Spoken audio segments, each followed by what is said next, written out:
ये 10 लक्षण भगवत प्राप्ति करने वाले उपासक के हृदय में जागृत हो जाते हैं। बहुत ध्यान से सुनना। ये 10 लक्षण जब प्रकट होने लगे तो जान लेना कि अब हमारा परम सौभाग्य उदय होने जा रहा है। बस हम भगवत साक्षात्कार के नजदीक हैं। जब तक इन 10 लक्षणों में कमी दिखाई दे तो संभालो इन 10 लक्षणों को अपने जीवन में पक्का। इन 10 का पूर्ण होना मतलब भगवत साक्षात्कार होना। धृति क्षमा दमोस्तेयम शौचमिंद्री निग्रह धीर विद्या सत्यमक्रोधो दशकम धर्म लक्षणम। धृति सबसे पहला है। धृति किसी भी प्रकार का संकट, अपमान, विपरीतता, प्रतिकूलता, दुख आ जाए, पर जो हमने भगवत प्राप्ति का लक्ष्य लिया है, चाहे वो गृहस्थ हो या विरक्त हो, भगवत प्राप्ति का लक्ष्य लिया है, अब वो नहीं छूट सकता, चाहे कुछ भी हो जाए। पहला लक्षण स्वीकृति इसीलिए कहा है। बहुत जोर की बात है। खुली वस्तु रखी है, बिगड़ी जन्म अनेक की अब वहीं सुधरे आज हो ही राम को। यह स्वीकृति बहुत बड़ी बात है। अपने लोग देहाभिमानी हैं तो क्रियाओं पर संतोष करते हैं, क्रियाओं पर विश्वास कर लेते हैं कि मैं ये कर रहा हूं, इसके फलस्वरूप ऐसा मिलेगा। लेकिन उस सब करने का फल होता है होना, और वो सत्संग से प्राप्त हो जाता है एक क्षण में। इसीलिए स्वर्ग सुख, मोक्ष सुख, फिर मर्त्यलोक के सुख की बात क्या, सत्संग के समान नहीं रखा गया। तात स्वर्ग अपवर्ग सुख धरी तुला एक अंग, तूलन ताहि सकल मिल जो सुख लव सत्संग। स्वीकृति बहुत जोर की बात है। पहला है धृति। धृति माने किसी भी प्रकार का कोई भी अपमान, तिरस्कार, निंदा, परिस्थिति, विपरीतता आपके मार्ग में आवे पर आपकी स्वीकृति पे अंतर नहीं होना चाहिए। इसे धृति कहते हैं। धृति ये बहुत आवश्यक है भगवत मार्ग के पथिक को। जो स्वीकृति की हुई है उस पे कोई विक्षेप नहीं पड़ना चाहिए। जो होना सो हो जाए, स्वीकृति नहीं बदलनी चाहिए। बस तुम्हारा ये यथा माम प्रपद्यन्ते तास तथैव भजाम्य हम। कोई भी परिस्थिति, कोई भी विपरीतता, कोई भी अपमान हमारी स्वीकृति में अंतर नहीं डाल सकता। मृत्यु स्वीकार करना अच्छा है, पर स्वीकृति पे अंतर नहीं आना चाहिए। वही स्वीकृति भगवत प्राप्ति करा देगी। गोस्वामी जी बाद में सब बातें कह रहे, पहले कह रहे बिगड़ी जन्म अनेक की अब वहीं सुधरे आज। हमारी धृति इतनी कमजोर है कि प्रतिकूलता के आभास मात्र में हम छोड़ देते हैं। प्रतिकूलता तो आई नहीं, प्रतिकूलता के आभास, शायद प्रतिकूलता आ जाए, इससे हम भाग पड़ते हैं। ये कायरों का मार्ग नहीं है भगवत प्राप्ति। अज्ञान को छोड़िए। क्या तुम प्रभु को छोड़ दोगे तो दुखों से बच जाओगे क्या?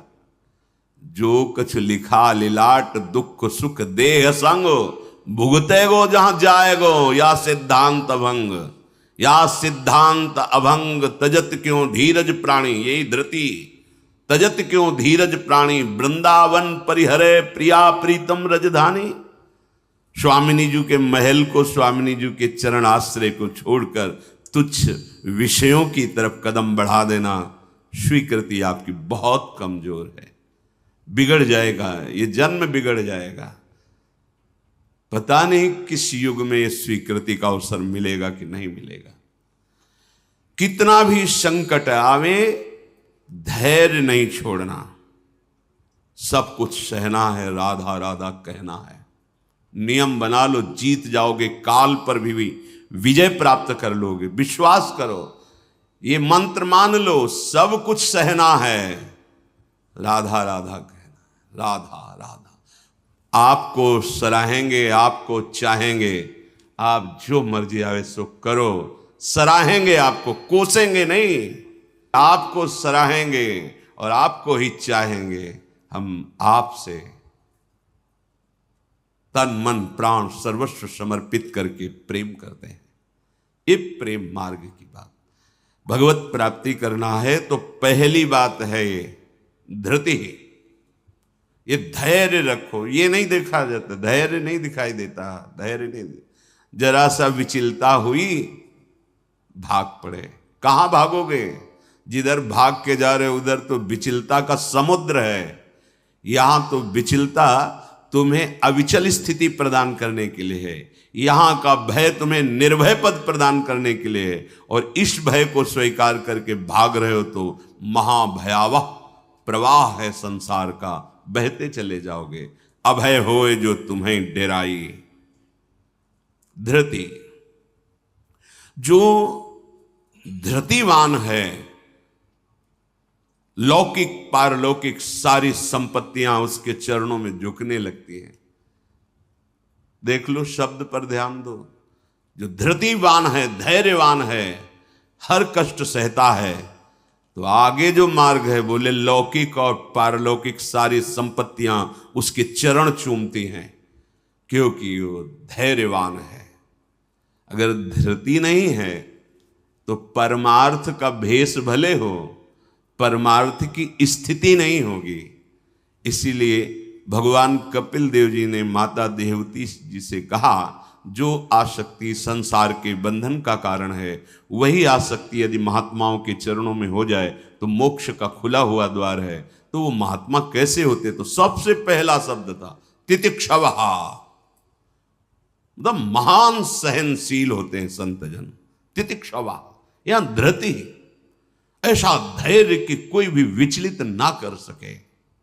बहुत गंभीरता से, इसीलिए इसमें रुके हुए हैं, बहुत गंभीरता से। पहला लक्षण है भगवत प्राप्ति का। जिसके अंदर ये 10 लक्षण आ गए तो भगवान प्रकाशित हो जाते हैं हृदय में, क्योंकि वही परम धर्म का स्वरूप है। भागवत धर्म में चलने वाले या कोई भी धर्म स्वीकार करे तो धृति जरूर आनी चाहिए। अगर धृति नहीं, आप पातिव्रत धर्म, एक पत्नी व्रत धर्म, जो जहां जिस धर्म में, तो उसको धैर्य धारण करना पड़ेगा। बिना धृति के धर्म का पालन नहीं होता। फिर ये तो परम धर्म, महाभागवत धर्म, प्रेम धर्म, इसमें तो कष्टों की परवाह करे तो योद्धा कैसा। अगर अनुकूलता, प्रशंसा, मान और सुख की चाह है तो परमार्थ का पथिक कैसा। अभी भ्रम में है वो। किसकी अनुकूलता? किसकी अनुकूलता? शरीर की।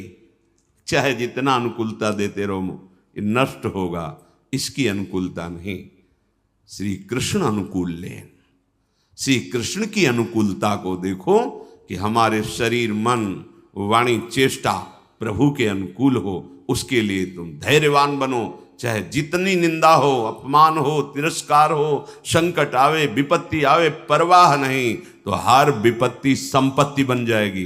देख लेना, लिखा है कि जो धैर्यवान होकर परमार्थ में चलता है तो लौकिक और पारलौकिक सिद्धियां और सफलता उसके चरणों में आ जाती है। श्री राधा किंकरीणाम लुठति चरण यो रद्भुता सिद्ध कोटि, करोड़ों प्रकार के वैभव सिद्धियां उसके चरण दास्ता में आ जाती, हाथ जोड़े खड़ी रहती हैं जब सेवा की आज्ञा हो।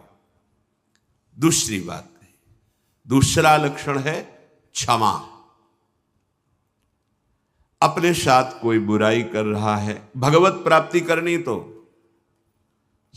संसारिक आदमी इन बातों को समझ भी नहीं सकता, क्योंकि उसका उद्देश्य अंतःकरण धर्म में अहम ममत्व स्थापित करके भोगों को भोगना और उसी में सुखी होना है। अभी अज्ञान है, वो नहीं समझ रहा। ये परमार्थ के पथिक की बात है। क्षमा, ये इसलिए बोला, वो सामने वाला हमको ऐसा बोलता है, हम चुप रहेंगे। कैसे चुप रह सकते हैं? सामने वाला कौन है? अगर तुम संसारी हो तो संसार है, और परमार्थिक हो तो तुम्हारा आराध्य देव है। तुम्हारी वही तत्व दृष्टि होनी चाहिए जिसकी प्राप्ति के लिए निकले हो। कब करोगे, किस जन्म में करोगे? अभी इसी क्षण से अभ्यास शुरू करो।